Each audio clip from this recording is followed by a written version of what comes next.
KPK akhirnya menyita sejumlah aset milik Tubagus Hairiwardana alias Wawan yang juga adik kandung Gubernur Banten, Atut Khosyah.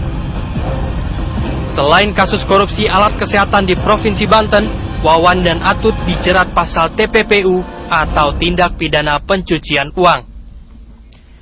Komisi Pemberantasan Korupsi menyita 18 kendaraan. 5 mobil diantaranya merupakan mobil mewah dengan harga berkisar antara 2 hingga 17 miliar rupiah. Wakil Ketua KPK Bambang Wijayanto mengatakan, penyitaan aset milik Wawan sebagai kelanjutan penyidikan kasus suap yang menyeret Wawan. Menurutnya tak hanya aset dalam bentuk kendaraan, penyidik KPK juga menyita 65 dokumen dari rumah Wawan di Jalan Denpasar, Jakarta Selatan. Sementara juga sebenarnya kita menemukan banyak dokumen yang menunjukkan atau mengindikasikan aset-aset kekayaan lain yang non mobil. Nah, itu juga terjadi. Saya belum tahu apakah akan dilanjutkan lagi pada hari ini atau tidak. Pakar money laundering Yanti Ganarsi mengatakan, dalam mengungkap praktek pencucian uang, KPK perlu menelusuri kepemilikan seluruh aset yang dimiliki Wawan dan keluarganya. Yanti menambahkan, tindak pidana pencucian uang bukan hanya bisa diusut lewat aset dan pelaku saja, tetapi juga penerima keuntungan dari tindak pencucian uang tersebut. Karena itu, menurut Yanti, penyitaan aset oleh KPK juga berpotensi menyeret sang istri Airin Rahmidiani, yang tak lain adalah wali kota Tangerang Selatan.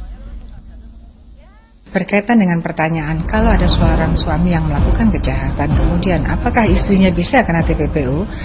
Jawabannya bahwa Indonesia pernah menerapkan di kasus Melindadi, ya, itu suaminya kena. Bahwa istri-istri ini atau pasangan-pasangan ini patut menduga bahwa uang yang diterimanya itu berasal dari kejahatan. Caranya gimana? Caranya kita lihat jumlah yang diberikan oleh suaminya. Dan kalau suami istri kan tahu sekali dong suaminya itu bekerja di mana, sebagai apa, pantas nggak punya harta seperti ini. Aset Wawan memang tidak terbatas pada sejumlah properti dan mobil mewah yang harganya mencapai puluhan miliar. Sedikitnya ada 100 aset yang sudah terlacak KPK dan tersebar di sejumlah daerah. Salah satunya adalah tanah seluas 2 hektar yang ada di kawasan wisata Ubud Gianyar, Bali yang rencananya akan dibangun hotel. Tim Liputan, Metro TV. Nah pemirsa, untuk lebih jelasnya lagi, ini saya memiliki beberapa list dari mobil mewah milik Wawan yang disita KPK. Beberapa hari yang lalu. Kita akan lihat dulu ya beberapa mobil tersebut. Di antaranya ada 2 unit Ferrari pemirsa, warna merah dengan plat nomor B888CNW dan juga B888GES. Ya, kita lihat gambarnya sekarang. Nah, ini dia. Ini Rolls Royce ya. Rolls Royce warna hitam B888CHW. Kemudian juga ada beberapa mobil yang lain. Ini adalah Pentandor ya, Lamborghini warna putih dengan plat nomor B888WHN. Lalu juga ini ada 2 Ferrari yang tadi sempat saya sebutkan kepada Anda, berwarna merah. Kemudian juga ada 1 unit Nissan GT-R yang biasa digunakan untuk ini biasanya balapan ini sports car. Lalu juga ada beberapa mobil yang lain. Ini ada Lexus hitam, Bentley ya, ada Bentley Continental, ada Lexus juga, plat nomornya B88ARD. Lalu ada 1 Toyota Camry, kemudian juga ada 1 Toyota Land Cruiser Prado. Ini kurang lebih beberapa gambaran untuk Anda pemirsa mobil-mobil mewah yang kemarin disita oleh KPK begitu. Nah, kemarin sudah disita oleh KPK begitu Pak. Bagaimana kira-kira KPK bisa membuktikan bahwa mobil-mobil tersebut merupakan harta dari seorang Wawan? Bagaimana Pak? Kalau kita lihat yang diterapkan undang-undang tentang pencucian uang, itu yang membuktikan bahwa ini bukan dari hasil tindak pidana, itu adalah si terdakwa. Cara pembuktiannya seperti apa? dia bisa membuktikan bahwa hasil uang itu bisa antara lain melalui kapan dia diperoleh harta tersebut. Apakah ada kaitan dengan dugaan tindak pidana asal tentunya yang dilakukan atau tidak. Bisa dilihat mengenai masalah waktu perolehan harta benda itu. Dari waktu perolehan. Dari waktu perolehan itu salah satu menurut saya untuk melihat ini berasal tidak dari hasil tindak pidana, bukan. Cuma tentu tadi kita sempat lihat mobil-mobil ini kan keluaran tahun baru semua, artinya memang didapatkan seharusnya di tahun-tahun dekat ini begitu kan, karena mobilnya mobil baru juga. Kira-kira akan seperti itu tidak pembuktian yang akan dilakukan oleh KPK sendiri? Iya, tentu dari BPKB kan bisa kita lihat kapan mobil ini dibeli. Bisa dilihat dari situ. Ini hasil itu atau bukan. Kalau yang digunakan adalah tindak pidana pencucian uang. Lain halnya kalau dilakukan tindak pidana korupsi, ya bisa saja bukan merupakan hasil dari ini. Dimungkinkan juga untuk disita. Saat sekarang ini belum ada aturan kita memang mengenai masalah menyita harta-harta si koruptor ini tadi, yang bukan dari hasil korupsi. Kalau dilihat di dalam KUHP itu, harta yang disita itu adalah harta benda yang diduga itu berasal dari tindak pidana korupsi atau yang digunakan untuk melakukan suatu tindak pidana. Tetapi saya dalam hal ini, kalau kita lihat di dalam pasal 18 Undang-Undang Tindak Pidana Korupsi itu ada yang namanya uang pengganti.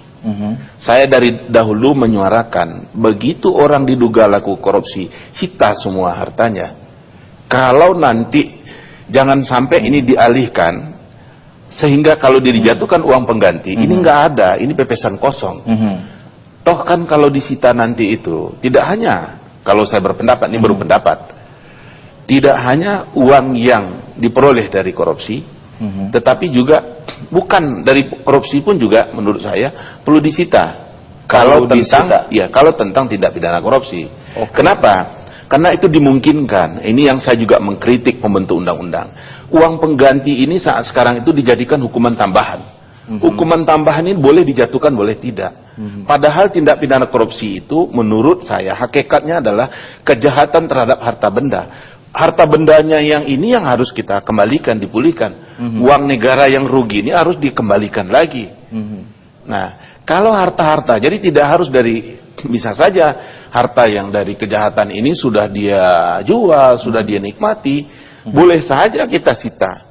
Harta yang bukan untuk jadi jaminan nanti, jika dia dikenai uang pengganti, dia membayar itu. Ini juga yang jika saya bandingkan Undang-Undang Nomor 3 Tahun 71 dengan Undang-Undang 3199 yang dirubah artinya penyitaan KPK kemarin itu menurut Anda sah-sah saja begitu ya? Ini disita, ini dalam rangka konteks apa? Apakah tindak pidana korupsi atau pencucian uang? Ini yang saya tidak tahu persis. Tadi saya menjelaskan, dalam hal ini kan tidak pencucian uang, tindak pidana pencucian uang. Kalau tindak pidana pencucian uang, tentu kita lari ke pasal 2 Undang-Undang Tindak Pidana Pencucian Uang, Undang-Undang Nomor 8 Tahun 2010 itu tadi adalah terhadap harta benda yang berasal dari tindak pidana. Macam-macam tindak pidananya itu, bisa korupsi, dan lain-lain. Nah, Pak Magdir, klien Anda jelas keberatan dengan penyitaan aset-aset kemarin yang dilakukan oleh KPK begitu. Argumentasinya yang kuat itu seperti apa, Pak Magdir? Saya kira begini. Ya. Kalau kita bicara tentang TPPU, predikat crime-nya itu harus dibuktikan terlebih dahulu. Ya. Dalam arti bahwa ini apakah karena korupsi atau yang lain-lain, atau penggelapan misalnya, karena diatur dalam pasal 2 itu jelas yang bisa disebut sebagai hasil kejahatan itu apa saja, diatur sedemikian rupa. Nah, akan tetapi begini, ada satu hal yang harus kita lihat secara baik. Betul Pak Akhyarah tadi mengatakan bahwa penyitaan itu kan ada aturan mainnya, ya. Yang bisa disita itu harus adalah merupakan harta dari hasil kejahatan digunakan untuk melakukan kejahatan dan seterusnya itu. Tapi ada satu hal lagi yang lebih penting sebenarnya. Saya melihatnya mestinya kalau ini harta orang, dianggap sebagai hasil kejahatan, ini mestinya sama dengan ketika orang ditetapkan sebagai tersangka. Mesti ada bukti permulaan untuk mengatakan bahwa Anda ini adalah tersangka, sama dengan itu. Jadi keberatan Anda itu lebih karena bahwa kemarin KPK tidak menjelaskan bahwa itu satu. Kemudian yang kedua, penyitaan apapun ya itu harus berdasarkan penetapan pengadilan. Nah, penetapan pengadilan ini harus jelas apa yang hendak disita. Ya. Tidak bisa seperti memberikan cek kosong, silahkan menyita. Itu, ya. Kalau seperti ini yang saya katakan bahwa ini penyalahgunaan hukum untuk kepentingan penegakan hukum. Jika sebagai barang bukti bagaimana? Begini, kalaupun akan jadi barang bukti, mesti ada juga bukti permulaannya. Itu loh. Jadi jangan sampai nanti terjadi sesuatu, ya, penyitaan-penyitaan itu akan merugikan kepentingan orang lain. Karena ada indikasi juga bahwa kemudian beberapa aset tersebut ya dititipkan kepada dealer, kepada rekan-rekannya dan sebagainya. Bukan dititipkan kepada dealer. Sebelum itu terjadi, kemudian disita oleh KPK. Enggak begini. Terhadap mobil-mobil itu, sepanjang yang saya tahu dari dokumen yang ada, itu adalah mobil-mobil yang masih terikat dengan leasing. Nah, karena Pak Wawan tidak mampu lagi membayar itu, dia kembalikan kepada penjualnya dulu. Dan penjual ini kemudian menyelesaikan leasingnya. Akibatnya sebenarnya Pak Wawan nggak dapat apapun dari situ. Gitu. Nggak dapat apapun, maksudnya? Nah, kan ini kan masih ada hutang. Ada orang lain yang menyelesaikan hutangnya kepada leasing itu. Itu satu ya. Kemudian kedua, yang perlu dilihat mengenai TPPU ini ya. TPPU ini yang mereka gunakan, satu hal saya kira yang mesti kita cermati secara baik. Kita mempunyai undang-undang ini sejak tahun 2002. April 2002 ya. Sebelum itu kita nggak punya undang-undang tentang TPPU. Tetapi apa yang disita? Bahkan ada dokumen-dokumen yang tadi disebut oleh Pak Bambang, itu dokumen tahun 98 ya, dianggap ini termasuk bagian dari TPPU. Dokumen itu nggak bunyi apapun. Baik, keberatan itu nanti kita akan coba bahas di segmen selanjutnya. Kita harus jeda dulu pemirsa, kami akan kembali sesaat lagi.